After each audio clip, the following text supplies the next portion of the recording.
Hello everyone, welcome back to this channel. In this video, we will solve question number 2, exercise 3.3, class 8. Consider the following parallelograms. Find the values of the unknowns x, y, z. First part में this is the given parallelogram.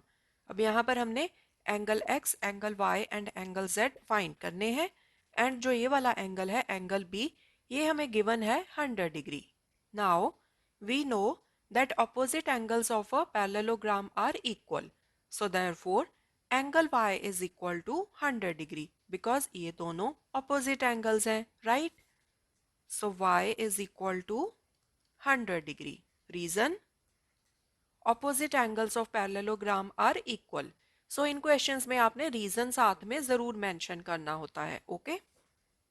Now there is another property of parallelogram that adjacent angles of a parallelogram are supplementary. मतलब जो adjacent angles हैं parallelogram के उनका सम होता है 180 degree.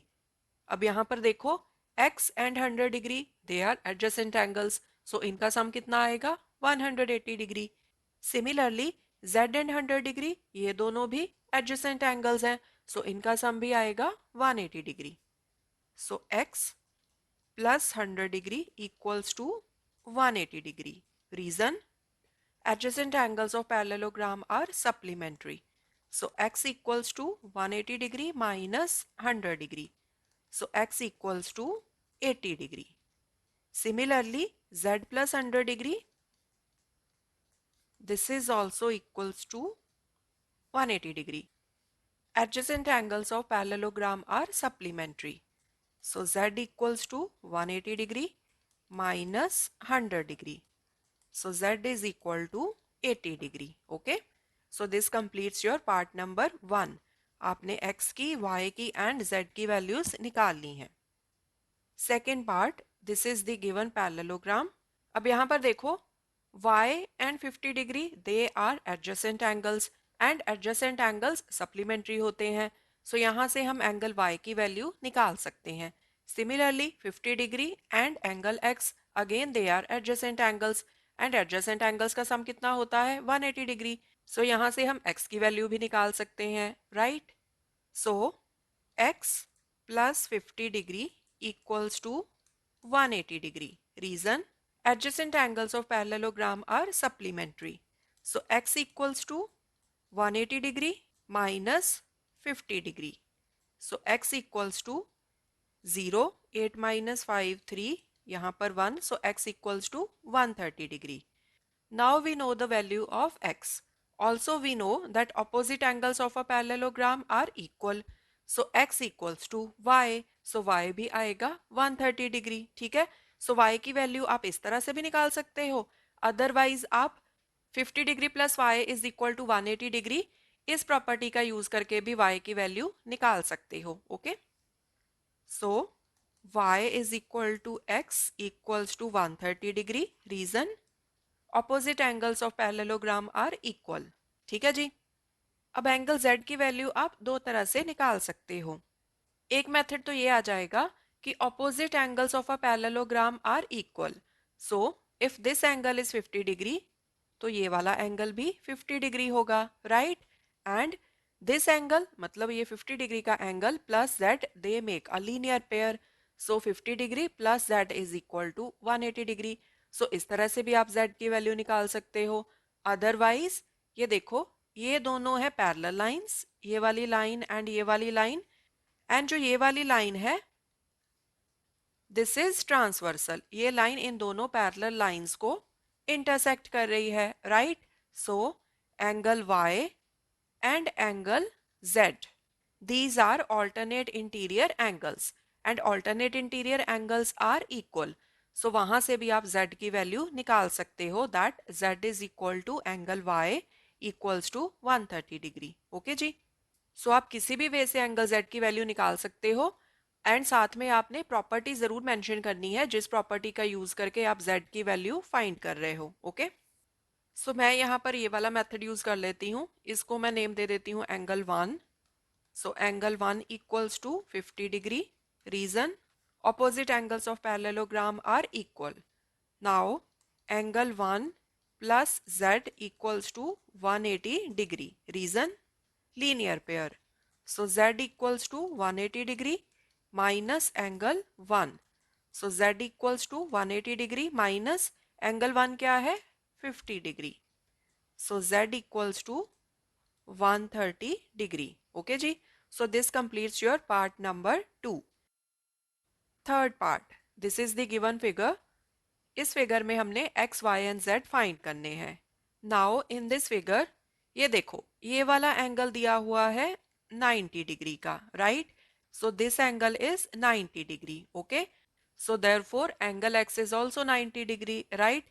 Because they are vertically opposite angles. So x equals to 90 degree. Reason?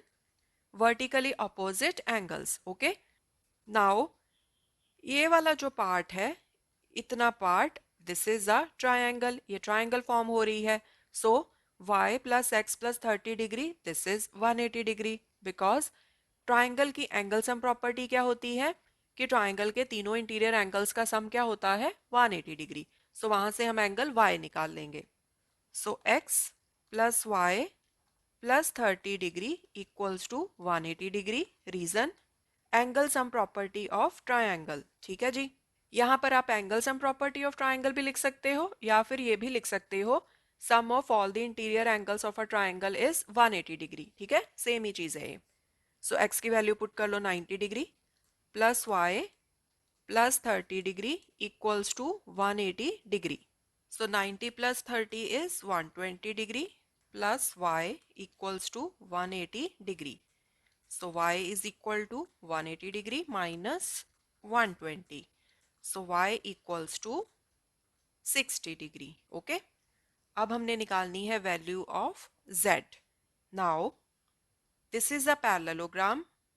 तो ये वाली साइड एंड ये वाली side, these sides are parallel and this diagonal, this is transversal. क्योंकि जो ये वाली लाइन है इन दोनों पैरेलल लाइंस को इंटरसेक्ट कर रही है. So angle y and angle z, they are alternate interior angles and alternate interior angles equal होते हैं, right? So we can write z equals to y equals to 60 degree. Reason आपने जरूर mention करना है साथ में. alternate interior angles are equal. Okay, so now you have solved for x, y and z. So this completes part 3. Fourth part, this is the given parallelogram. अब यहाँ पर देखो 80 degree and y, these are opposite angles. So y is equal to 80 degree. So y equals to 80 degree. Reason लिख लो. Opposite angles of parallelogram are equal. Now 80 degree and x, they are adjacent angles. So adjacent angles of a parallelogram are supplementary. So x plus 80 degree equals to 180 degree. Reason? Adjacent angles of parallelogram are supplementary. So x equals to 180 degree minus 80 degree. So x equals to 100 degree. Okay. अब हमने निकालनी है z की value. सो z की value हम दो तरह से निकाल सकते हैं. एक मेथड तो ये है कि opposite angles of a parallelogram are equal. So x की वैल्यू हम निकाल चुके हैं 100 डिग्री. सो ये वाला एंगल भी होगा 100 degree, right? And 100 degree and z, मतलब ये दोनों angles they form a linear pair. So 100 degree plus z equals to 180 degree. So यहाँ से z की वैल्यू निकल आएगी. ओके. सेकेंड मेथड क्या है? पैरेललोग्राम की जो ये वाली ऑपोजिट साइड्स हैं, this side and this side, ये दोनों पैरेलल साइड्स हैं, राइट? एंड जो ये वाली साइड है, ये साइड इन दोनों साइड्स को इंटरसेक्ट कर रही है, मतलब दिस इज ट्रांसवर्सल. ओके. अब यहाँ पर है एंगल y, यहाँ पर है angle z. So these are alternate interior angles. And जब ट्रांसवर्सल पैरेलल लाइंस को इंटरसेक्ट करती है तो ऑल्टरनेट इंटीरियर एंगल्स होते हैं equal. So y is equal to z. So यहाँ से भी आप z की वैल्यू निकाल सकते हो. ओके, बिकॉज y की वैल्यू हमने ऑलरेडी निकाल रखी है विच इज 80 डिग्री. ठीक है. सो आप कोई सा भी मेथड यूज कर सकते हो z की वैल्यू निकालने के लिए. सो जो भी प्रॉपर्टी आप यूज करोगे उस प्रॉपर्टी को अपने साथ में एज अ रीजन मेंशन जरूर करना है, ठीक है। So here I use the second method, z equals to y, reason alternate interior angles are equal, so therefore z equals to 80 degree, ठीक है जी। So this completes fourth part. Fifth part, this is the given parallelogram. अब यहाँ पर देखो ये वाला angle दिया हुआ है 112 degree, so y is equal to 112 because opposite angles are equal. So पहले y की वैल्यू निकाल लो, y is equal to 112, reason opposite angles of parallelogram are equal. Now we have the value of y 112 degree. This is a triangle, ठीक है। ये वाली ये एक triangle form हो रही है, राइट। सो इस ट्रायंगल में हमें टू एंगल्स पता है अभी, 112 degree, 40 degree and third angle which is x, वो हम फाइंड कर सकते हैं using angle sum property of triangle, that sum of all the interior angles of a triangle is 180 degree. So y plus 40 degree plus x equals to 180 degree. Reason, sum of all interior angles of a triangle is 180 degree. या फिर आप ये भी लिख सकते हो reason में angle sum property of triangle, okay. y की वैल्यू पुट कर दो 112 plus 40 degree plus x equals to 180 degree. So x plus 112 plus 40, यहाँ पर 2 आ गया, 4 प्लस 1 5, यहाँ पर 1, so 152 degree equals to 180 degree. So x equals to 180 minus 152, 180 में से 152 को सब्ट्रैक्ट कर दो, 10 माइनस 2 8, बचे 7, 7 minus 5 2, 1 minus 1 0, so x equals to 28 degree. अब हमने निकालनी है एंगल z की value. Now this is a parallelogram, so opposite sides are parallel and ये जो डायगोनल है दिस इज ट्रांसवर्सल, ये इन दोनों पैरेलल लाइंस को इंटरसेक्ट कर रहा है at this point and at this point, right? So angle Z and angle X, these angles are alternate interior angles and we know कि जब एक ट्रांसवर्सल पैरेलल लाइंस को इंटरसेक्ट करती है तो जो alternate interior angles होते हैं वो होते हैं equal. So Z equals to X, reason alternate interior angles are equal, so therefore Z equals to 28 degree. So this was question number 2. In the coming videos, we will solve more questions. Thanks for watching. Take care.